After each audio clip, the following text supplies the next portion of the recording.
स्वागत है आप लोगों का इस वीडियो में। क्वेश्चन कह रहा है कि a wheel of mass 10 kg and radius 20 centimetre. ठीक है, इसकी रेडियस 20 सेंटीमीटर और मास 10 kg है और वो रोटेट कर रहा है एंगुलर स्पीड 100 रिवॉल्यूशन पर मिनट से।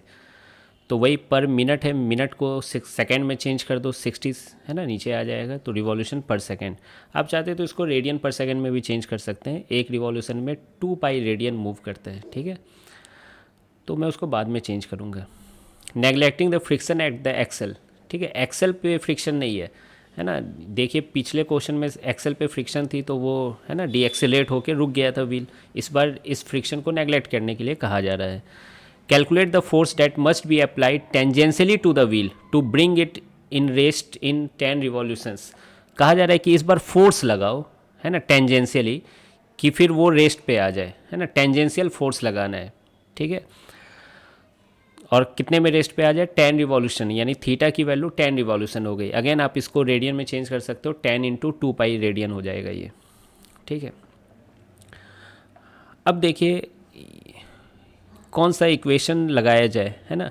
तो ये जो फोर्स लग रही है कांस्टेंट फोर्स है। ठीक है, और टॉर्क भी कांस्टेंट है, तो उसकी वजह से अल्फ़ा भी क्या आएगा, कांस्टेंट आएगा। इनफैक्ट आप देख सकते हो अल्फ़ा ऐसे आएगा इसकी वजह से, क्योंकि टॉर्क ऐसे प्रोड्यूस हो रहा है, घूम ये ऐसे रहा है, तभी तो ये रुकेगा। ओमेगा और अल्फ़ा का सेंस अपोजिट होगा, तभी तो है ना ओमेगा घटेगी और फाइनली वो जीरो हो जाएगा। ठीक है, तो अल्फ़ा ऐसे लग रहा है। तो आपको ये फॉर्मूला याद आना चाहिए, omega square equal to omega not square plus 2 alpha theta. Clear. अब देखिए ओमेगा स्क्वायर, फाइनली ओमेगा क्या हो गया, जीरो हो गया है। ओमेगा नॉट स्क्वायर कितना है, 100/60, यानी इसको 10/6 लिखा जा सकता है जीरो काट के। 10/6 का होल स्क्वायर प्लस 2 तो 2 ही है। अल्फ़ा का सेंस अपोजिट है थीटा से, तो मैं अल्फ़ा को यहाँ माइनस अल्फ़ा लिख रहा हूँ, मतलब मेरी अल्फ़ा पॉजिटिव में आएगी। अगर आप प्लस अल्फ़ा लिखते तो वो अल्फ़ा निगेटिव में आती। चूँकि मैं डायरेक्शन पहले ही डिनोट कर चुका हूँ, तो मैं अब यहाँ माइनस अल्फ़ा लिख रहा हूँ। थीटा कितनी है, 10 रिवॉल्यूशन। तो यहाँ से अल्फ़ा की वैल्यू कितनी आ गई, है ना, 10/6 तो रहेगा ही। अच्छा ऐसा करते हैं, एक 10 काट देते हैं यहाँ से।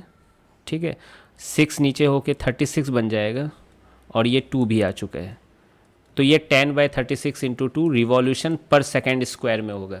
ध्यान दीजिए मेरा यूनिट यहाँ रिवॉल्यूशन था दोनों का, ओमेगा का और थीटा का। अब आप रेडियन में इसे चेंज कर दीजिए। तो 10/36 इंटू 2, एक रिवॉल्यूशन में 2 पाई रेडियन होता है, जानते हो ना, 2 पाई एंगल, एक रिवॉल्यूशन 2 पाई रेडियन। तो अब अल्फ़ा की वैल्यू कितनी आ चुकी है, 2 से 2 कट गया। ऐसा करो 10 पाई/36 रहने देते हैं, ये भी 2 से कट जाएंगे लेकिन अभी यहीं रहने देते हैं। तो ये अल्फ़ा की वैल्यू आ गई। देखिए मेरी पॉजिटिव अल्फ़ा इसलिए आई है क्योंकि मैं ऑलरेडी पहले ही निगेटिव मान चुका हूँ इसको। ठीक है, नेक्स्ट, अब मुझको क्या चाहिए, फोर्स की वैल्यू चाहिए। तो वो फोर्स की वैल्यू कहाँ से मिलेगी, obviously torque equal to I alpha लिखने से मिलेगी। Torque equal to I alpha, है ना। आई में ये सेंटर है ना, इस एक्सल वाले पॉइंट के अबाउट आई लिखूंगा, अल्फ़ा भी उधर ही का मिलेगा और टॉर्क भी उसी पॉइंट के अबाउट लिखना है हमें। अब देखिए अजीब बात यह है कि आई की वैल्यू आपको मालूम नहीं है ना, कि ये रिंग है या डिस्क है, क्या है ना। व्हील लिख के बस कह दिया गया है, तो देखिए इसे डिस्क माना गया है व्हील को।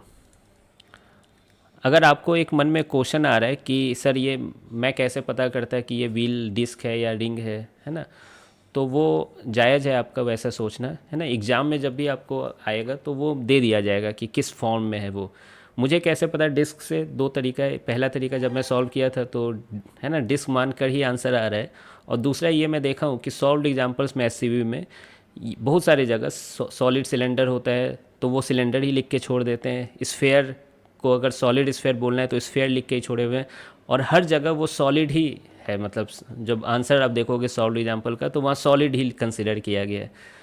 और व्हील है ना, तो इसलिए मैं यहाँ पे डिस्क है ना कंसिडर कर रहा हूँ, अंदर में भी मास है।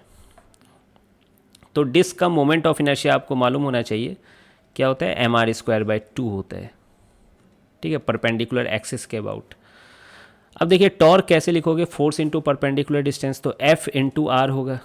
Very simple, F into R, और moment of inertia mr²/2 into alpha. ठीक है, तो आप देख सकते हो एक आर कट गया यहाँ से, फोर्स की वैल्यू अब हम लोग डाटा पुट कर लेते हैं। मास की वैल्यू 10 kg है, 2 तो 2 ही है। आर की वैल्यू कितनी है, 20 सेंटीमीटर है, यानी 20/100 मीटर।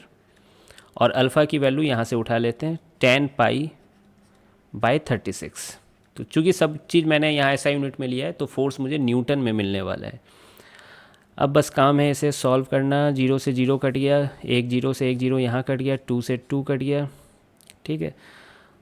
तो ये आपका आ गया 10π/36। पाई की वैल्यू 3.14 रख लो, है ना।